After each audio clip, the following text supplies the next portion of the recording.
So now we're ready to look at what I call 6 building blocks of Tefillah. We're shifting now into the how-to. We've looked at the hashkafa, how to look at the purpose of Tefillah, and what it is we're trying to accomplish with our children, the 5 goals in Tefillah. Now we're going to look into the how-to. How do we deliver that into the children, starting with, well, kind of preschool and first grade onwards? We've got essentially 6 building blocks. There is a 7, I'm not sure if we want to call it an actual building block, has to do with scope and sequence, but the actual building blocks are very simple. What we're doing is we're taking the how-to, put it under the microscope, and identify what are the components and the sequence of those components that we need to build upon in order that the child really builds their career in davening, in tefillah.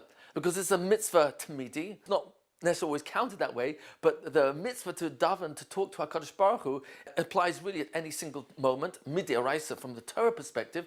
Drabanan, it's isolated in Shachris, Mincha, Mariv, but mid'oraisa, it's any time, all the time, any place. Very, very isolated exceptions. Shower, bathroom, place of tinnitus, of a foul-smelling odor, etc. So what are those components? Number one, we need the child, before he's really building his career in davening seriously, he needs to be able to read accurately and fluently. This, as you see, we're going to see number 1, 2, and 3 is really a quick review of building block number 1, which is language acquisition. Is the language Lashon HaTorah. How do we teach language acquisition? So really, this is actually all these 3 components, which we're going to look very briefly, are really in building block number 1, and that's where you're going to get the training for that, so we can go straight into 4, 5, 6, and 7. But number 1 is accuracy and fluency. That obviously depends on the child's ability to, number 1, recognize Surah Isis. He has no confusion between the different letters of the Aleph base, even though some of them seem similar in shape. Kaf, Chaf, Beis, Vase, Pei, Fei. Sometimes children mix up the Nun, the Gimel, Vav, end of Nun, Mem and Tes. The importance of being able to read accurately has everything to do with Tefillah. Because what is Tefillah? Well, now that we've got the Siddur, what is Tefillah? It's reading, it's singing, it's chanting. In which case, if I'm chanting words, singing words, I've got to be able to read those words accurately. If I cannot read them accurately, will that affect my career in davening? And the answer is, of course it will. It may take years till it really affects me, because I might enjoy davening because of the singing. I might enjoy the tunes, and I'm musically intelligent, and therefore the musical component of the davening, especially in the Hasidic Chadarim, and especially, let's say, amongst the Sfardim, where singing is an enormous dagesh. There's a tremendous emphasis on davening. Originally, the Beit HaKnesses was called a Beis Arenas, as a place of singing, because we would sing together to HaKadosh Baruch Hu. You go today to Sfardi Shul, you'll find most of the davening, especially on Shabbos, Shabbat, is singing together. And the Shaliach Tzibor is just leading the congregation at the different demarcation points in davening, but most of it's singing. So you could have a child who, because they're strong in musical intelligence, actually enjoys davening, but if he can't read accurately, and we'll get to fluency as well, then what's going to happen is it's going to sabotage his davening career. Because there's no way over the years that if he can't read accurately and fluently, there's no way that he can have the same relationship to davening. So accuracy and fluency is absolutely imperative. In the building block number 1, you will recall that we go through all the steps for accuracy and fluency. There are 6 steps in remediating that, and we talked about Surah Isis. The child has to recognize all the shapes of all the letters. Number 2, recognize all the vowels. Number 3, blend the letters and the vowels successfully, to be schaber, to join, to blend them correctly. That's the beginning of reading accuracy. We've got 6 steps for helping a child to build up their accuracy and fluency. That's all in building block number 1. Then number 2 of this is, does the child have enough vocabulary and prefixes and suffixes in order to be able to make sense out of davening. Because before we get to Pashup Pshat, what's the simple meaning of what I'm saying? Before we get to Bir Tefillah, explaining different mefarshim and extrapolating the ideas and the concepts and the messages that are contained in the words, way before we get to that, I first have to be able to read accurately and fluently, and I have to have enough of a vocabulary base. Enough words in my vocabulary in order to be able to understand the words I'm reading. But because a very serious proportion of our text, whether it's Chumash, whether it's Nach, or later on Mishnayos, and certainly the Siddur, a tremendous proportion of that text has in the words the prefixes and suffixes attached to the shoresh, the 2 or 3 letter root in the middle, which means that we not only need a vocabulary base, but we also need to know all the prefixes and all the suffixes, so that when the children are davening and learning what the words mean, they have a fighting chance to make sense out of what they're saying. So number 2 and number 3, the vocabulary and previous suffixes, that's also part of building block number 1, language acquisition. And there you will recall we've got the most frequently reappearing 300 plus shurashim, 2 3-letter root words, nouns and verbs mixed together. And we also have a system for teaching all the prefixes and suffixes based on Rabbi Winder's Lashon Torah program. Ayin Sham, go check out there and you'll see there's a lot of material that we've provided for you to be able to master language. And of course, there it's in reference to learning Chumash and Nach, etc. But over here we're talking about Tefillah. It's exactly the same initial building block. You have to have the children reading accurately, fluently, and understanding vocabulary, prefix, suffixes, if they're going to have a serious career in davening. So we're really ready to start at number 4. So number 4 is the key Tefillah vocabulary. We want to drill those words which come up most frequently in davening, in their prayers, that are really generic. So for example, we're going to look in a few moments at the word Baruch, Ata, Hashem's name, Yud Kei Vav Kei, Elokeinu, Malach, Ha'olam, Asher, as in Kiddishanu. We're going to look at these words. These are frequent words that come up a lot, and we do have typical translations for them. We're going to re-examine the meaning of these words based on Lashon Kodesh and Chazal, because often we will see that the multiple meanings contained in the word give us sometimes a different or very different impression than the English trigger word would give for us. So we're going to start with Baruch. Baruch is a problematic word because we typically translate it, I'm not going to say where the translation originates from, as blessed. The obvious question that has to be asked, and you will find this actually in Shar base, Perek base of Nefesh HaChaim from Reb Chaim of Volozhin, the Talmud Muvchak, the main student of the Vilna Gaon. So he talks there in detail about the word Baruch. It's right at the beginning of that chapter, and it's very k'day, really worthwhile to look at the words inside, because he basically goes to town and shares with us that even though the Hamoin Am, the majority of people who use the word Baruch are thinking it means blessed, and in that term it's like a praise to Hashem, extolling him, he explains that that's actually not accurate, and that the correct translation is it's a lashon of riboy. It's a lashon, a language of increase. The obvious problem with mistranslating it as blessed is that by saying that word, we're taking on a mistaken assumption that I'm blessing God. That's the problem with that translation. We, by definition, can't bless God. He's perfect.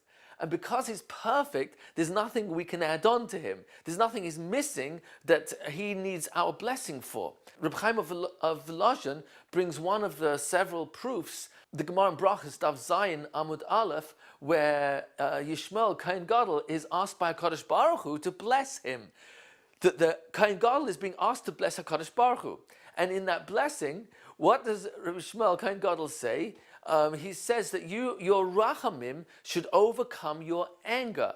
So there's no praise that's taking place over there. He's blessing Hashem in the sense that he's asking that there be an increase, an overwhelming increase of Hashem's rachamim, his mercy, that would drown out any anger that he might have against us. And that instead of siding with midas hadin on the side of strict judgment against our violations, Hashem should go lifnim mishus hadin, beyond that, So increasing rachamim, increasing mercy, so to speak, beyond what's owed to us, beyond what we deserve. So the concept of Baruch is actually beyond, going beyond, increase. Another proof offered is the fact that the word bericha, which is a wellspring. A wellspring is the source of where water comes out, and it appears, at least to our eyes, that there's an increasing flow of water. Baruch means increased. Now, it doesn't sound as poetically elegant to say, increased are you, Hashem. So we're stuck with blessed, and I'm not decrying, I'm not saying we've got to reprint all our Siddurim, but if we're going to use a word, as we did with teacher, which is not accurate to any of the words in Lashon HaKodesh, that's not the correct translation of Rebbe, or Mora, or Melamed, or Mechanech. But if we are going to choose a generic term, so at least let's know what the word really means in Lashon HaKodesh. And now we've chosen this English translation, we know that it represents all these meanings. So if we're going to use the word blessed, at least let us know that what we mean by that is you are, number one, Makar HaBracha, you are the source of all blessing, which is the opposite of the mistranslation of saying, I'm blessing you. What do you mean, I'm blessing you? So I'm the source of giving you a blessing? No. All blessing is sourced from you. So you don't need my blessing. There's nothing you need, Hashem. So we need to get that straight up front. The concept is that I'm increasing you. Now that's a problem in of itself as well. Hashem has no volume. Hashem has no distance, so what am I increasing? So, as you'll see in the actual words of Rebbe Chaim of Volozhin, you see, what is it that we're increasing in our minds when we recognize that you are the source of this coffee, of this chocolate, of this orange juice, of this pizza? That's not as healthy. Of this vegetable, of this fruit, whatever it is that we are thanking Hashem and praising Him for, what we're really doing is we're saying increased is my perception of you. What else? My appreciation of you. My love for you. When I recognize that you are the source of this item. So that's really what we're getting at when we say the word Baruch. Now, how you're going to teach this to children, I'll share with you in a few moments, but the idea, first of all, for the teacher is let's be clear about our vocabulary so that if we're going to use the word blessed, we explain it means increase, adding on, and ask the children, what are we adding on? Hashem hasn't got a volume, we're not increasing anything about HaKadosh Baruch Hu, He has no limit, He's not physical in the first place. So what do we mean by that? Oh, all our tefillahs and our brachas is a conversation with the HaKadosh Baruch Hu, and we are increasing, adding on to our understanding, our appreciation, our realization of His existence in our life, our realization of His goodness in our lives, our realization of His blessing in our lives, our increased realization, appreciation, cognition, awareness, our increased awareness of how much Hashem is mashgiach on every prat. He is supervising every detail of the entire bria, the entire creation. All the way down to when you're making a blessing on a cup of coffee, what's really involved? Well, what did you have to do with the coffee beans? Nothing. But there are thousands of people around the world who are planting those beans, who are harvesting those beans, who are processing those beans, who are transporting those beans, who are packaging those beans, who are involved in the printing of the packaging and the transportation, whether it's by train, by plane, by sea, by air, by boat, which way. There are millions of people involved in your one cup of coffee.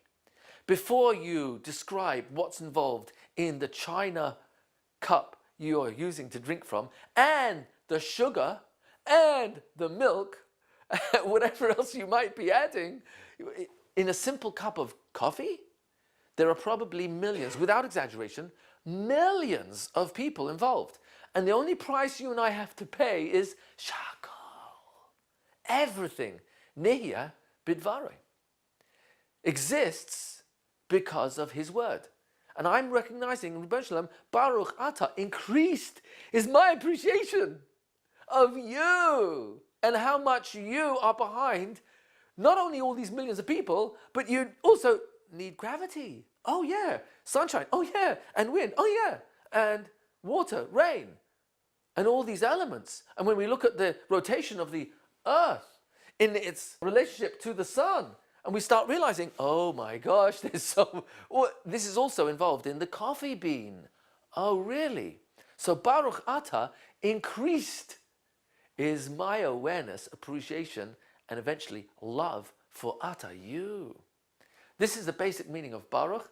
I'm going to share with you what the Nefesh HaChaim actually says inside, so that you know that I'm not making this up myself. I'm not taking to task all the translations, but let's get back to basics and identify what do we really mean. So in Shar base, Perek base, right at the beginning, V'ha'inyan, the topic, Ki milas Baruch, the word Baruch, Ein loshen tila v'shevach.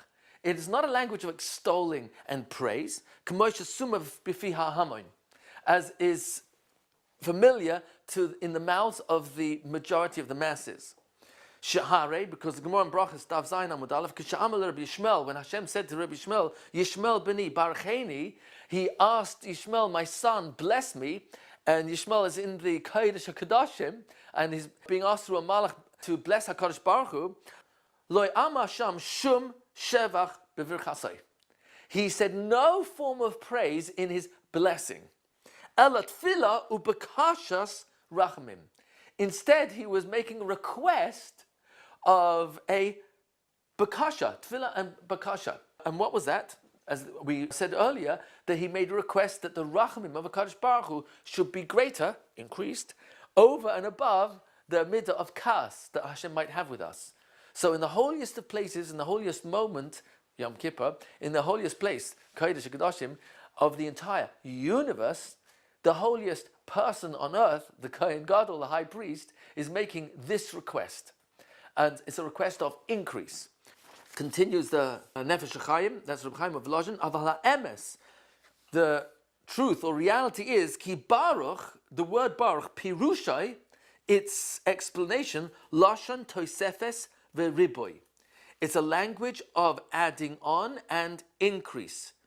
Uke'inyan kachna esperchasi, as you will find when Yaakov Avinu asks Esav to take my bracha, he's talking about take the increased wealth that I have over and above my needs.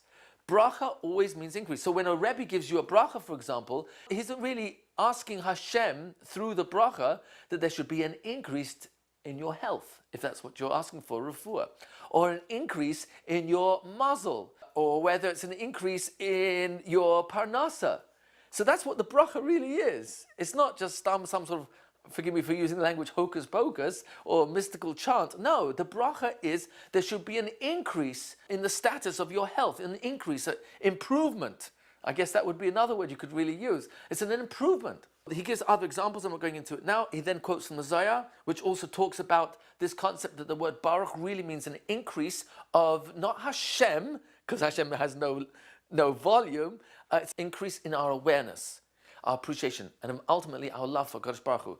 Ayin Sham, look there in detail. You'll also find in the Teshuvas of the Rashba, that's the responsa of the Rashba, you'll find there in Taf Kaf Gimel 423, Simon 423, where he talks about the word Baruch does not really mean Tila Shevach. It's not a form of praise as we translate in the word blessed, but much more it's a language of riboy, where there's an increase. So this is a very important piece to really understand, because now we realize that what we're saying is a statement. We're talking to Hashem, but we're making a statement of ourselves. Hashem's not being blessed by what we're saying. We are increasing our awareness, our realization, our cognizance, our appreciation, our love for Kadosh Baruch Hu through the item that we're blessing Hashem for. I hope I'm not confusing with all this language, and I hope I'm not offending anybody if I use Chazal as the origin of the meaning of words. So moving forward, let's now look at Ata. Ata is a very interesting term. It means you. The obvious problem with speaking this way is that the higher rank of personage, the more is the need to show respect. And even in the secular world, and certainly speaking to aristocracy and royalty, it's disrespectful to use the term you. That is something that's reserved for someone who has a very deep personal relationship. But the further up you go in rank of royalty, a king, a queen, you don't say you say Her Majesty, His Royal Highness.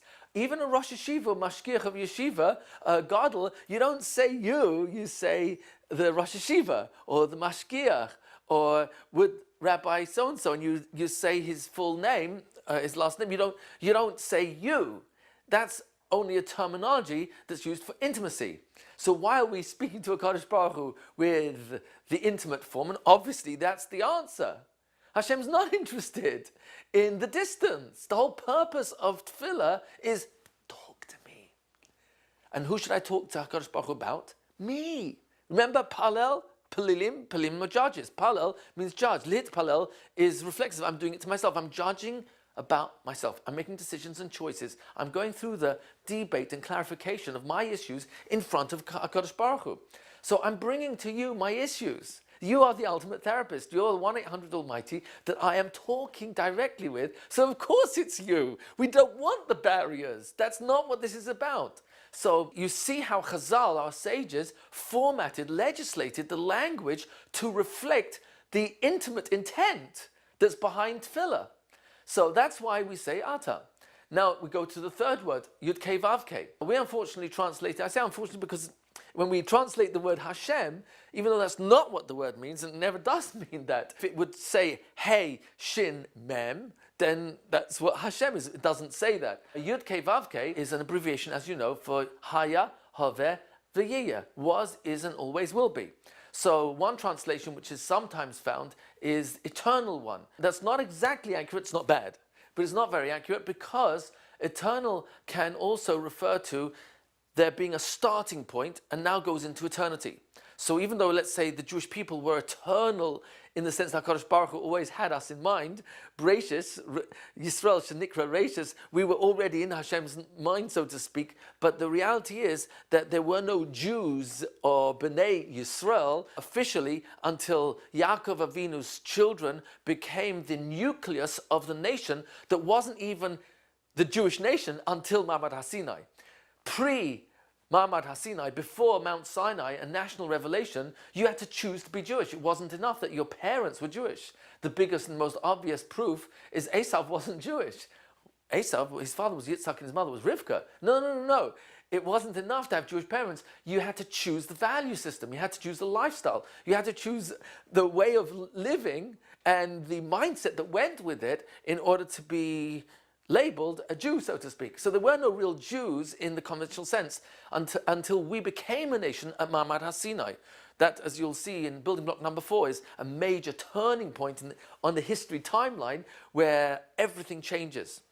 So the concept of the Jewish nation being eternal is not really the right language you want to apply to Kadosh Baruch Hu, because we had a starting point, Ma'amad HaSinai, where we became an eternal nation.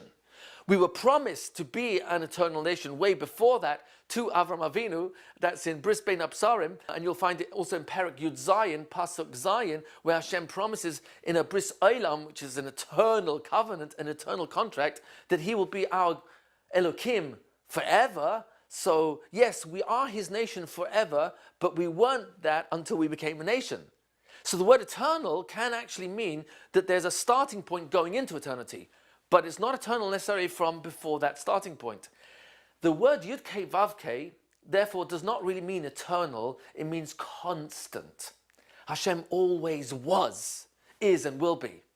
Eternal is not a bad translation. I'm just being technical and I'm playing with the semantics for the reason that Lashon HaKodesh is a perfect language. And if we deviate slightly from understanding the intent in the Lashon HaKodesh and select a word in English that does not match correctly the intent behind the original, we're not using a word that is opening us up to the correct hashkafa, the correct understanding that we're supposed to have of the worldview Hashem gives us through His language. So Yud Kei Vav Kei really means was, is, and always will be. Haya, Haveh, V'yiyah, and in that sense, we're saying, Hashem, you are constant. Hashem always was, is, and will be.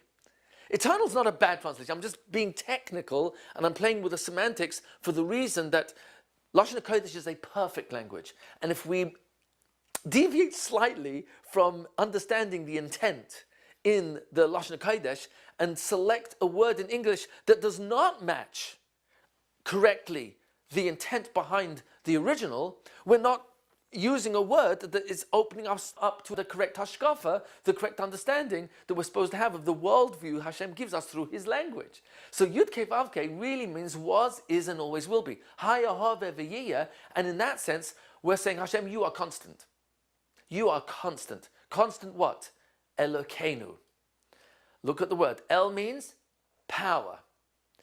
El is power. It's interesting, the word El is a very powerful word.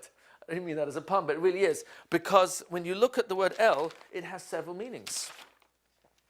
And that will help us understand Elokim, Elokeinu. The word El can mean power. What else does it mean? El also means two, as in direction. Excellent. What else does it mean? Oh, El also means don't. That's interesting. Al tagiti kacha, don't speak like that. Al ta'aseh, don't do a certain thing. So al means stop, don't. Now, we have to try and understand why, Rebbeinu Shalom, do you have one two-letter root word, El, which means power. It can also mean two, as in direction. It also means don't. And of course, it also refers to HaKadosh Baruch Hu as Kel. Now, I'm not writing it as now we're referring to HaKadosh Baruch himself as the ultimate power. That's what Elokim is. Elokim, in its two-letter root, is Kel. Why? Because El means power. Now, what do we mean by all this? And it's actually very simple. When you put it together, you see we're looking at the ingredients of Elokim. So El means power, means two, and it means don't. Why? Well, let's figure this out together. If you know where you're going, clarity, direction, what you want, what you don't want, what's acceptable, what's not acceptable. The more definitive you are in your two, where you're going, what's acceptable to you, in everything, in your career, in your relationships. Oh, direction, clarity of direction is power. That's real power. Because that enables you to make decisions that are almost pre-decided. How can you pre-decide a decision? Very easy. When you know the direction you want to go in, that means a lot of decisions are already being made in advance because it's clear this is the direction you want to go in with your life, in your marriage, with the way you're raising your children. Clarity of direction is power. It's a very powerful internal power. Don't. Which is more powerful? To say yes to another cookie or to say stop? What's more powerful? To have freedom of speech where I say whatever I want about whom I want, or is real freedom to be in control of what comes out my mouth? We know that real power is control. Oh, control means I know when to set a limit. That's control. That's self-discipline. That's self-control. Oh, so the whole concept of don't go there, don't say that, stop doing that. If I'm speaking to myself, I'm setting a limit. Oh, setting limits is not only not the opposite of freedom, it is freedom. Setting limits so that I know where I want to go to, that is control. That's being in control of ourselves. That's power. Oh, so to be in control of my appetite, to be in control of my eyes, to be in control of my mind, what I will think about, what I won't think about, what I'll feast my eyes on, what I won't feast my eyes on, which movies I'll watch, which I don't watch, or not at all, or websites, or not, or how we control and set limits to what we see, what we look at, what we read, what we will think. Oh, that's power. And someone who doesn't set limits gets out of control to the point that they can become addicted, where they can't exist without something outside of them. So that something outside of them now powers them, powerfully controls them. Oh, so this is all correlated in a very deep and powerful way. Yes, El means power. Elokim is plural, as we've discussed this in Lashon HaKodesh part of the presentation, which is in building block number 1, language acquisition. Elokim means the power of all powers. It's literally in plural, so it means powers, but it really refers to HaKadosh Baruch Hu being the one power behind all powers. What I'm sharing with you may sound, for some, like Hidushim, but really it's Shulchan Aruch. In Siman Hey of Orach Chaim, you will find that there is the definition of this terminology of Yud Kei Vav Kei, the constant one, We pronounce him as Adon and Nai. We don't pronounce it correctly in the Yud Kei Vav Kei version. That's a forbidden name to pronounce for Kadosh Baruch Hu's perfect name. But Yud Kei Vav Kei means was, isn't always, will be. We do pronounce it as my master, because Hashem, you are my constant master. That's part of what it means. But Elokeinu, the Siman Hey tells us, is Takif, force, Baal HaYacheles, owner of all abilities, Baal HaKoiches Kulam. You are the owner of all forces. Oh, so you are the one power behind all powers. That's why it's plural. Hashem is not plural, Has v'Shalom, but his name denotes that he is the one power that feeds all powers. That's why at Ma'amad HaSinai, HaKadosh Baruch Hu called himself Anochi Hashem Yud Kei Vav Kei Elokecha. I am your constant power. How do you know? Asher Hotziticha Meretz Mitzrayim, because you experienced my Elokim, power of all powers, when I took you out of Egypt. You experienced water, a power, turning to blood. Oh, it was being controlled by another power. You experienced earth turning to lice. Earth is turned to lice, that means something else is controlling the earth. You saw plague affect only the Mitzri animals. You saw wind being blown from the east to the west and back, blowing the locusts, the Arabeh. Oh, you saw the wind being powered by another power. So the wind was a power that was out of control. You saw light for every Jew in Goshen, and for every Mitzri neighbor, it was complete darkness. Right there, and you walking in his house, checking out where he keeps all his jewelry and gold and silver and expensive clothing, and he's walking around there, who turned the lights out? Totally dark. For you, it's light. Oh, so you're starting to get the picture? There's a power, Elokim, who's the one power behind all powers. Light has no power of its own. Darkness is not intrinsically dark. It's powered by HaKadosh Baruch Hu. He decides when there's an absence of light, now it's dark. HaKadosh Baruch Hu powers the animals. HaKadosh Baruch Hu powers the bara, the hail. Hail about the size of your head, made of ice, covered in fire. Fire and ice coexisting, that's impossible. Exactly. Because HaKadosh Baruch Hu is the one power behind all powers. He controls ice and fire, and he can put them together so that the ice does not extinguish the fire does not melt the ice. They coexist. Impossible. Yes, exactly. Because these two powers can coexist from the one power who controls both. Independently, they would vie against each other. So HaKadosh Baruch Hu, he's the one power. And you witnessed life 1 second before Chatzos Laila, before midnight. Every Bukhar, firstborn in Egypt, is alive. 1 second later, they're all dead. And now you get the message. Anochi Hashem Elokecha, I am your constant power of all powers. And how do you know? Asher Hotziticha, because I took you out from Egypt, where you saw, experienced, are a witness, testify to every power in creation being powered by some other power. I am that power. Oh, so Elokim really means power of all powers. So these are important terminologies to understand for ourselves and then to teach to our children. I'm going to give you an example as to how you teach the power of all powers to our children. One of the ways we would teach our children the meaning of these words, these are very important words we want to impress deeply into the mind and emotion of the child, the meaning of these words, because they're going to come up again and again and again. They're not going to think through the whole lesson each time they're saying Baruch and Ata and the Hashem's name, Yud Kei Vav Kei and Elokeinu, but the fact that they've had a lesson that is deeply penetrating will mean that their association to that word, as they're saying it, will be one of wonder and memory and association of enjoyment, endearment, and that there's depth to this. So, for example, Elokim, in our vocabulary words, you'll find this in number 3 of the 303 vocabulary words. We translate it as Hashem, power of all powers. That's Elokim. And the way we have a picture, and of course this is not a picture of HaKadosh Baruch Hu. It's not representing HaKadosh Baruch Hu. It's the concept of what Elokim refers to, that he is the one power behind all power. So you see water.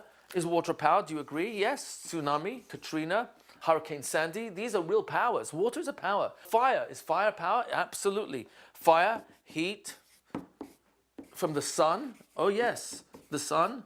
All these are very serious powers. How about this person here falling? Oh, why is that? Oh, because of gravity. Oh, is gravity a power? Yes. Yeah, gravity is a power. How about wind? You can see the palm trees being blown by the wind. Is wind a power? Oh yeah, tornadoes. Oh my gosh, yeah, twisters. Yeah, wind can be a serious power. So are all these powers in isolation of each other? Or is there one power uniting all of them? Oh, so the circle that circles them all is, of course, Hashem is the one power behind all powers. So that's why it's called Elokim. He's a takif Baal HaCholos, Baal HaKoches Kulam. You're the one power owner in control of all other powers. So this is just a visual lesson. If we would go into a 3D lesson about this, that's where we would actually take out a model of the local sun. You can have the children make this themselves, papier-mâché, and then paint it with yellow paint. And we would, let's say, place the sun over here, and we would take a little baby Earth, a little model of planet Earth, or in this particular case, you've actually got a suspended version, and I'm not sure if you can see it clearly in the camera, but you'll notice that there's nothing there, except, of course, magnetism, which scientifically we call gravity, which is just a cover-up word for Hashem's hidden hand. Hashem has no hand, but it's the concept that Hashem is hiding behind gravity. He's the one power hiding behind wind, gravity, sunshine, rainfall. Hashem is the power of all powers. So if we were to take a light and beam it onto the earth, then you would see the earth turning, and now it's daytime. A few seconds from now, that part of the earth is on the other side, it'll be nighttime, and then it comes round, it's daytime. So you ask the children, why is it so hot on the equator?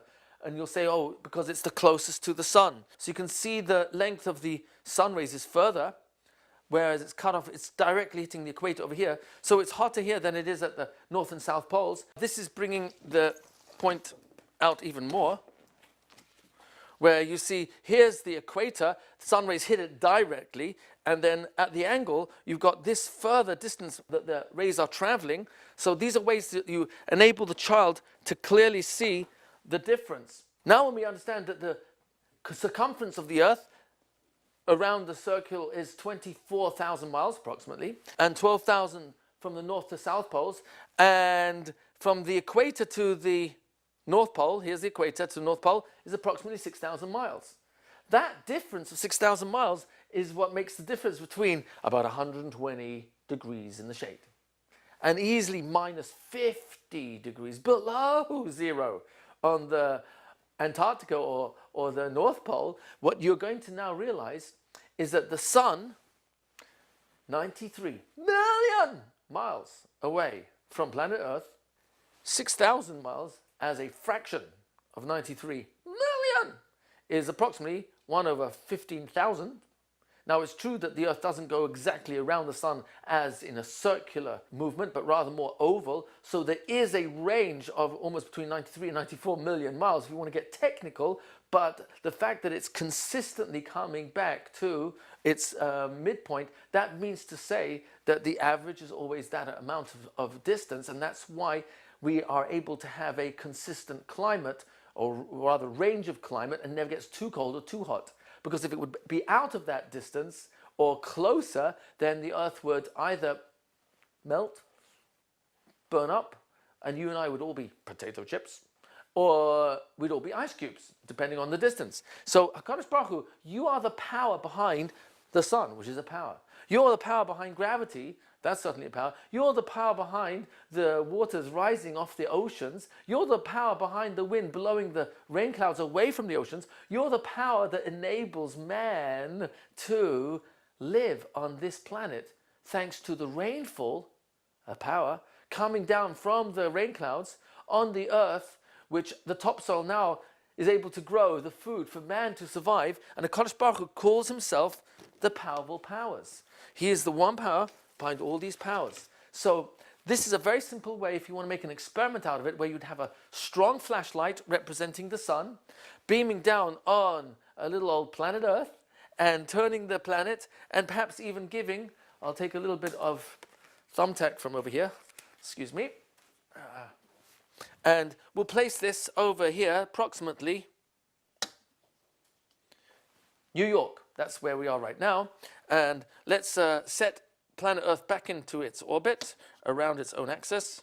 So now you see that little blue blob. Right now we're in Asia. Now we're in the Pacific Ocean. Oh, here comes America. Oh, it's daytime. Daytime, daytime, daytime, daytime. It's getting dark. Nighttime. Nighttime. Nighttime. This record is scratched. This record is scratched. Daytime. Daytime. Daytime. Shkia. Sundown. Sunset. Nighttime. Nighttime. Nighttime. This record is scratched. Daytime. Sunrise.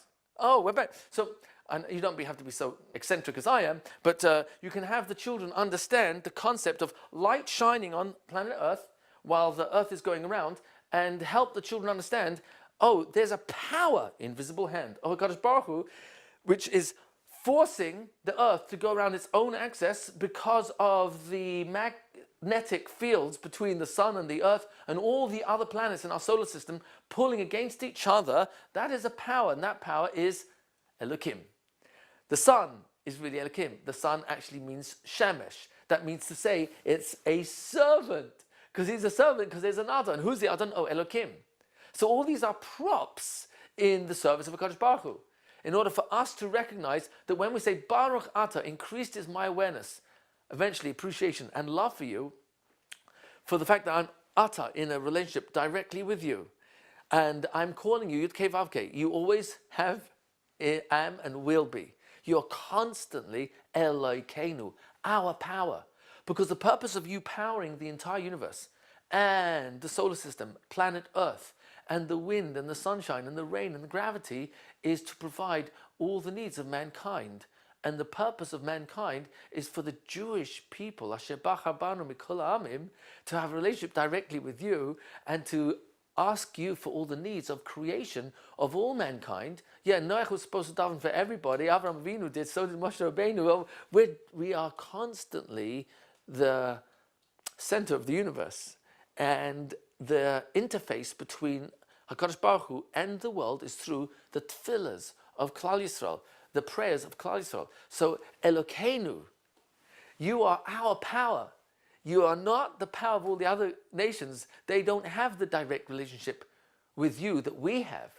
You are the power of all the other nations, but they don't have you as Elokeinu. We do, because you chose us, select us from all the other nations. And now, when we move into Malach, you are the king. What does a king denote? Malach denotes control. You are the king who is in control.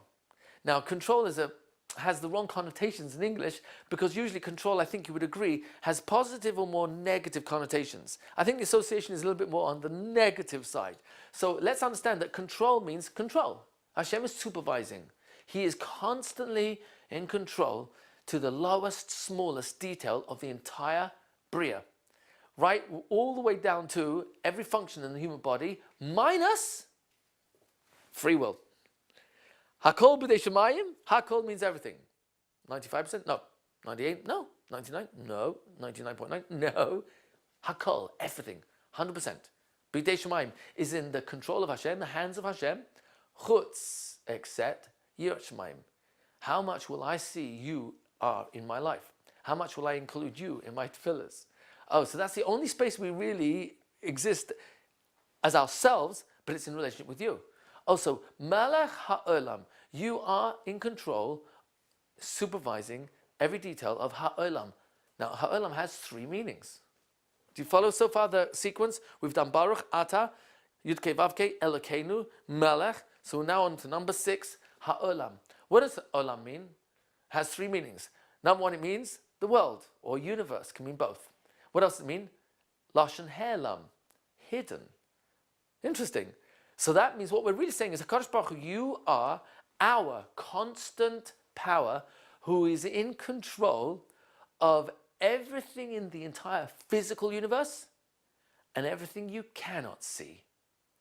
Everything that's visible and everything that's beyond our eyesight. So that refers to everything that we can't see, the invisible world of the microscope.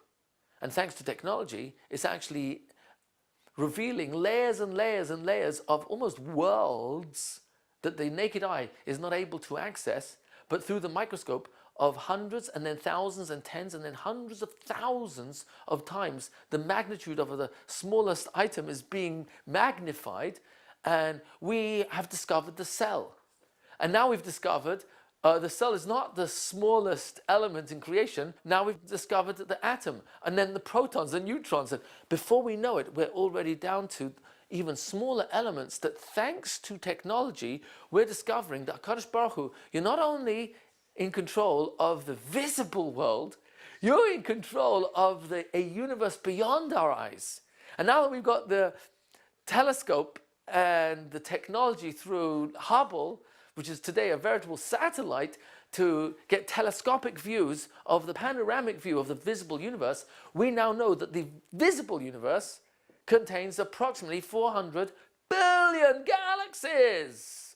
And they are billions of light years apart, and each one of those galaxies contains approximately 100 to 300 billion stars.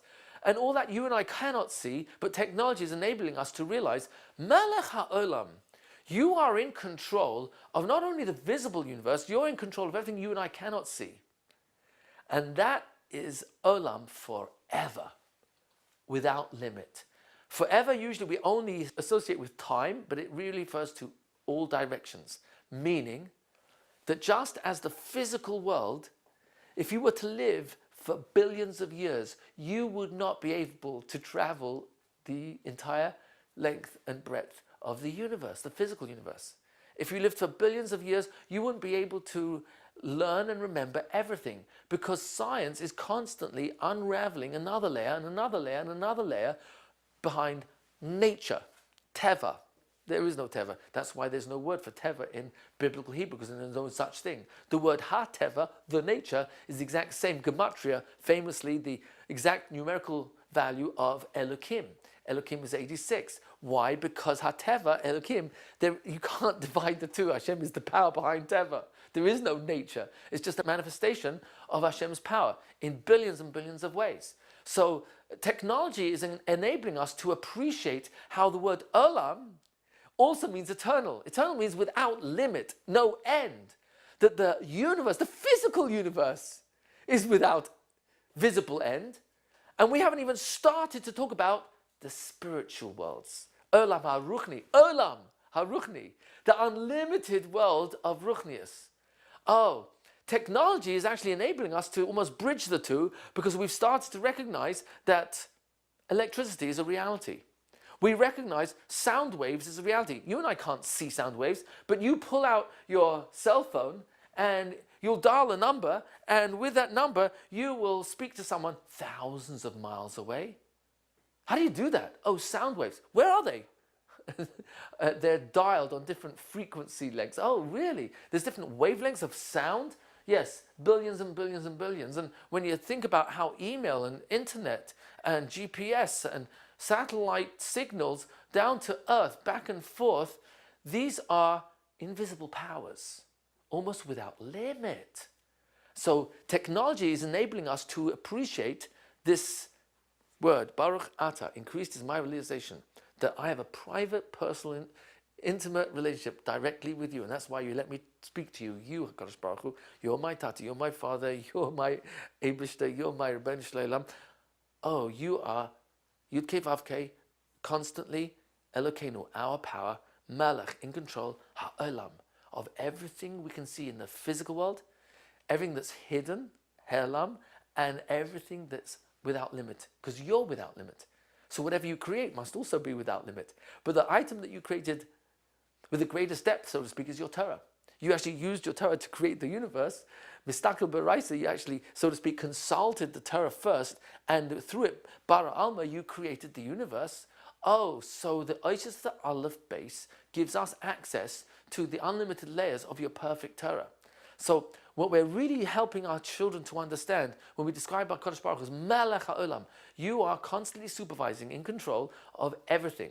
So for this particular word, Ha'olam, I would actually give a video of the children of what's called the Power of 10, where the children will see this person lying in a picnic in a park, and then every power of 10, which means 10 centimeters, and then 10 meters, and then 100 meters, and then 1,000 meters, and then 10,000, then 100,000.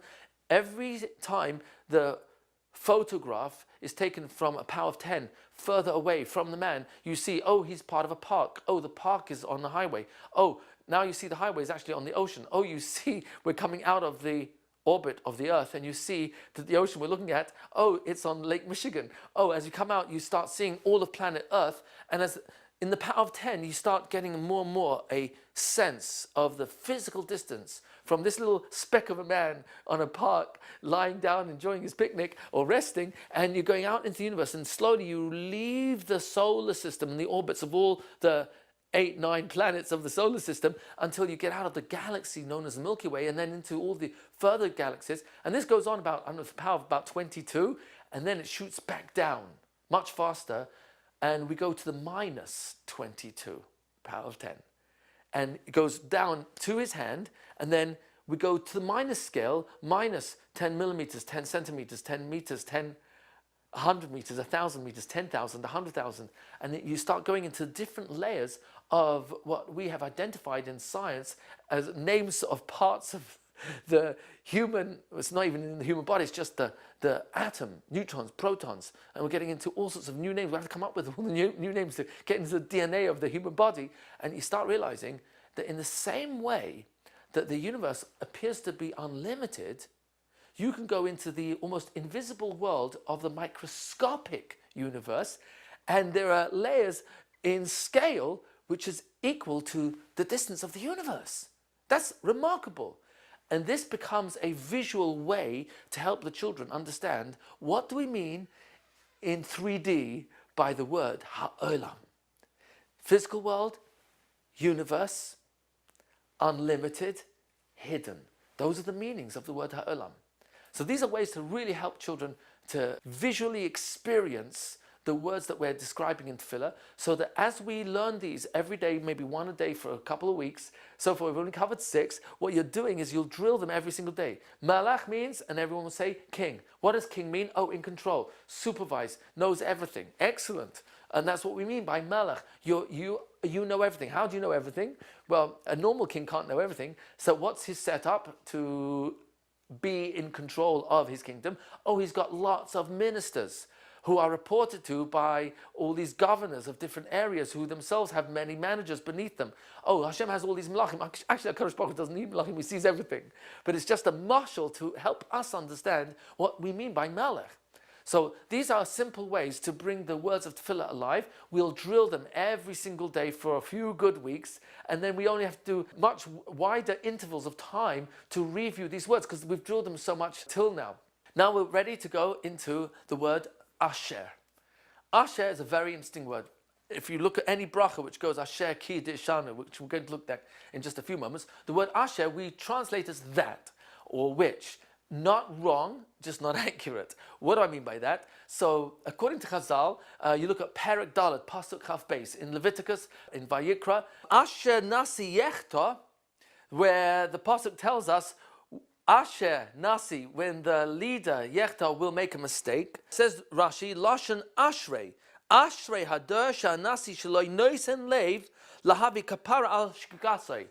Happy is the generation. Why does it say Asher? Because happy is the generation where it has a Nasi, a leader, who's got enough self-courage to admit his mistake and act on it and bring a kapara, bring a korban, an offering for the mistake he's made, which is going to become an obvious public declaration that he made a mistake. Yes, that's what our leaders are capable of, because inner strength, power, is the ability to admit. That's a very powerful internal courage, bravery to demonstrate that I've made a mistake and I'm doing something about it. So happy is the generation whose leadership have that level of integrity that they will admit to a mistake. So in Bereshis, Perek Lamed, Pasuk Yud Gimel, on the naming of Asher, Leah names her 6th son Asher, and the Pasuk says, Vatoyma Leah ba'ashri, ki ishruni b'nois vatikret shmoi Asher. This is my happiness. Asher is lashon of Ishruni, my happiness. Why? Because all the young ladies they're going to celebrate, they're going to be happy for me, and I'm naming him Asher out of the word happiness. So the point I bring out is that the lashon of Asher is a lashon of Ashrei. The word Ashrei refers to happiness. What's joyous in the language of Asher ki deshanu? So we're going to see in a few moments the word kadosh I know it's usually translated holy and sanctified. If we take Chazal, they will tell us that the word Kaddish means mufresh or muvdal. Mufresh means set aside, set apart, different. We've talked about this in the Hashkafa of Chinuch. Muvdal, mufresh means completely different. Not just different, completely different. So Asher Kiddishanu means he has joyously distinguished us, happily made us set apart. How? B'mitzvosav. Because the non-Jewish world don't have his mitzvahs. We do. Hashem set us apart. He made us different, completely different, a unique nation, one of a kind. And he did it with joy. He was thrilled to set us aside. Why? Because Avram Avinu, Sar Imenu, the Amudei Hamunah, the pillars of our religion, are the ones who injected in us this deep, deep, deep emunah that can withstand the 10 trials that are part of the DNA that Avram Avinu injected into us. And those 10 trials, we have the physical endurance and spiritual, emotional, and mental endurance to take all the punches of persecution and assimilation, the gas chambers, the burnings, the stake, the Cossacks, Tarvatat, Tsarist Russia, Communist Russia, the Crusades, Inquisition, Babylonian exile, Persian exile, Greek exile, Roman exile, jihad. We've seen and been there, done that, and guess who's still here? What's the power of our endurance? Oh, Hashem has injected in us the same genes that were created by the Avos and Imahos through the trials and tribulations and adversity and the Sionis that they consistently went through. That's part of the DNA of the Jewish people. And so you have given us the ability to withstand all the trials of the last 3,000 years. 2,000 years of our latest exile, 3,000 if you're going to add on Bavel as well, but we've been in and out of exile for a good 3,000 years, 2,000 full of this last exile. What's the power of our endurance? Besides prophecy, which is MS, absolutely true, Hashem gave a nevuah that we are an eternal nation, but we actually have in us the ability to be strong. You know why? Asher bacha banu mikol amim, because you select us from all the nations, and you did it willingly, lovingly, happily. Asher, Lashon Ashrei, Asher Bachar Banu Mikol Amim, who you happily selected us from all the nations. Why? Because we selected you. These are the concepts that we want our children to understand in the vocabulary, and by drilling all these key words, which is level 4 of the 6 building blocks of Tefillah. Number 4 is teaching them the key words of vocabulary. Baruch, Ata, Hashem, Yudkei Vavkei, Elokeinu, Melech, Ha'olam, Asher, Kiddishanu, B'mitzvosav, with his instructions. These are ways that we're helping our children have an intelligent understanding of the words that are coming out of their mouths, the words that they're reading inside the Siddur.